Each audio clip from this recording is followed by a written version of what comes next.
Hello বন্ধুরা, কেমন আছো তোমরা সবাই? আজকে আমি তোমাদের সাথে শেয়ার করব চিকেন মাঞ্চুরিয়ান। সেজন্য আমি পেঁয়াজ কুচি কুচি করে কেটে নিয়েছি, আদা আমি কুড়িয়ে রেখেছি, সেটার আমি রস দেব, আর করে রেখেছি রসুন কুচি কুচি করে কেটে রেখেছি, আর লঙ্কা কেটে রেখেছি। এবার আমি কি করছি বলো তো?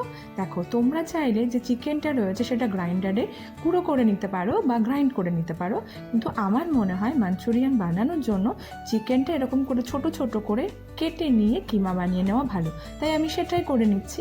তোমরা চাইলে দুটোর যে কোনো কিছু ইউজ করতে পারো, কিন্তু আমার পার্সোনালি মনে হয় যদি আমি গ্রাইন্ড করে নিই তাহলে সেটা কেমন দলা দলা হয়ে যায়।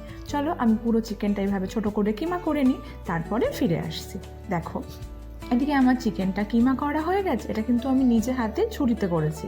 এবার আমি কি করব, পেঁয়াজ, রসুন আর কাঁচা লঙ্কার সাথে এটা আমি ভালো করে ভাত যেমন করে মাখে না, সেরকম করে এটা সুন্দর করে মেখে নেব। তার মধ্যে আমি কি দেব, তার মধ্যে আমি দিয়ে দেব লেবু। দেখো, আমি অর্ধেক লেবু নিয়ে নিয়েছি, সেই লেবুটা আমি কচলে এর ভেতরে দিয়ে দিলাম। এখানেই পাচ্ছ আমার লেবুটা দেওয়া হয়ে গেছে। এবার আমি এর ভেতরে দিয়ে দেবো স্বাদ মতো লবণ। দেখো, আমি লবণটা দিয়েও আবার একটু ভালো করে চটকে নিলাম। চটকালে কি হবে, এর ভেতরে ভালো করে সব ঢুকবে। এবার আমি দিয়ে দিলাম সামান্য একটু সয়া সস। যেহেতু আমি বাড়িতে বানাবো তাই আমি সসের পরিমাণটা একটু কম দিচ্ছি। দেখো, সয়া সস দিয়ে দিলাম, আর একটু দিয়ে দিলাম গ্রিন চিলি সস। এগুলো দিয়ে আমি কি করব, এগুলো দিয়ে ভালো করে চটকে আমি এটা রেস্টে রেখে দেবো 30 মিনিট। চলো 30 মিনিটস পরে ফিরে আসছি। দেখো, এটা আমার একটু একটু জল গলেছে। এবার আমি বলেছিলাম না আদাটা কুড়িয়ে রেখেছি, আদাটা আমি দিয়ে দিলাম।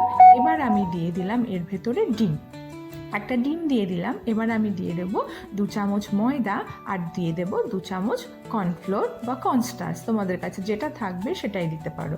দেখো, আমি এটা দিয়ে দিলাম। এবার কি করব, এবার আমি এটা খুব ভালো করে মেখে নেব। দেখো, একটু মাখো মাখো হয়ে গেছে। এবার আমি এটা মেখে নিলাম। এবার আমি কি করব, এটা আমি ফ্রাই করব।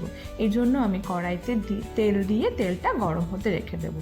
জানো তো, আমার মেয়ে ননভেজ খেতে একদম পছন্দ করে না, কিন্তু মাঝে মাঝে ও যখন বলে তখন একটু বানাতে ভালো লাগে। তো আজকে বলল যে মাম্মি, আমি চিকেন মাঞ্চুরিয়ান খাবো। আমি জানি না ও কোথা থেকে শুনেছে কথাটা, তবুও যখন মুখে বলেছে, খায় যখন না, তাই ভাবলাম একটু বানিয়ে দিই। চলো, এবার আমি চিকেনগুলো বলের আকারে করে তেলে ভালো করে গোল্ডেন ব্রাউন করে ভেজে নেব। দেখতেই পাচ্ছ আমি এটা গোল গোল করে দিয়ে নিচ্ছি। দেখো, যেহেতু চিকেন, এটা আমার মনে হয় ধৈর্য সহকারে ভাজাটাই ভালো, কারণ কি চিকেনটা একটু জাল বেশি লাগবে। ভেজ হলে তো সেই প্রবলেমটা থাকে না। দেখো, আমি এটা দিয়ে দিয়েছি। এবার আমি এক পাট উল্টে নেব। উল্টে পাল্টে এটা আমরা গোল্ডেন ব্রাউন করে খুব ভালো করে ভেজে নেব। আচ্ছা, আমার একটা প্রশ্ন আছে। তোমাদের বাড়ির বাচ্চারাও কি ননভেজ খেতে এরকম করে, নাকি ননভেজ ছাড়া খেতে চায় না? আমাকে একটু জানিও তো।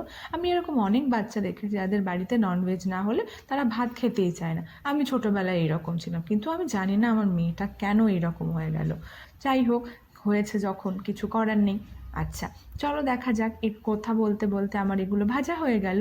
চলো এবার আমি তুলে নিই। তুলে নিয়ে কি করব, এবার আমি ধীরে ধীরে সব চিকেনগুলো আমি এরকম করে মাঞ্চুরিয়ান করে ভেজে নেব।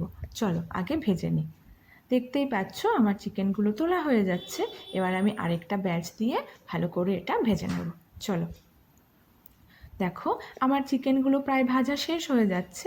এবার আমি কি করব, একটা বাটির ভেতরে আমি সস রেডি করব। তার জন্য আমি নিয়ে নিলাম 2 বড় চামচ আন্দাজ মতো টমেটো সস, আর নিয়ে নেব 2 চামচ আন্দাজ মতো এটা হচ্ছে গ্রিন চিলি সস, আর দিয়ে দেব 2 ঢাকনা সয়া সস।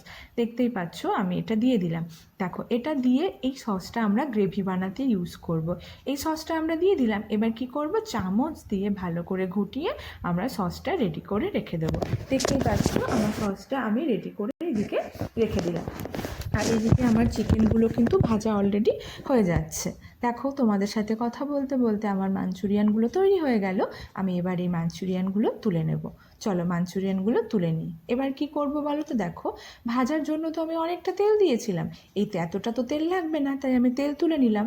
এদিকে পেঁয়াজ, রসুন, আদা, কাঁচা লঙ্কা, ক্যাপসিকাম এগুলো আমি দিয়ে দিলাম কড়াইয়ের ভেতরে। কড়াইয়ের ভেতরে দিয়ে কিছুক্ষণ আমি এটা ভালো করে একটু ভেজে নেব। দেখো এটা আমার ভাজা হয়ে গেছে। এবার আমি এর ভেতরে একটু লবণ দিয়ে দেবো।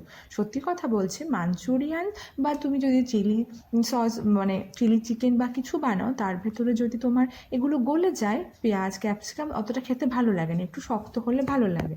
সেই জন্য ভাজাটা অল্পই ভাজতে হবে। একটু ভেজে নেওয়ার পরে আমি যে সসটা রেডি করে রেখেছিলাম, সেই সসটা দিয়ে আমি আর কিছুক্ষণ ভেজে নেব। আর এইদিকে আমি কর্নফ্লাওয়ারের মধ্যে জল দিয়ে 1 বাটি গুলে রেখেছিলাম পাতলা করে, সেটা আমি দিয়ে দিলাম কড়াইয়ের ভেতরে। দেখতেই পাচ্ছ আমার কড়াইয়ের ভেতরে দেওয়া হয়ে গেছে।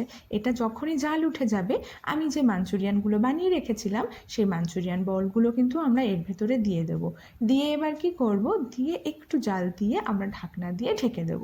যেহেতু এটা আমার অলরেডি ভাজা হয়ে গেছে, এটা কিন্তু 90% কুক অলরেডি হয়েই গেছে। এটা সামান্য একটু সসের সাথে টসে করলেই এটা কিন্তু তৈরি হয়ে যাবে। চলো আমি একটু ভেজে নিলাম।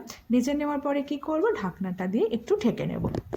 চলো একটু ঢাকনাতে ঢেকে দেওয়ার পরে এইবার যেহেতু একটু লঙ্কা ভালো লাগে, সেই জন্য আমি বলেছিলাম না আসামের ফেমাস লঙ্কা জলকিয়া, খুব ঝাল, সে জলকিয়া লঙ্কাটা আমি কেটে এর ভেতরে দিয়ে দিলাম।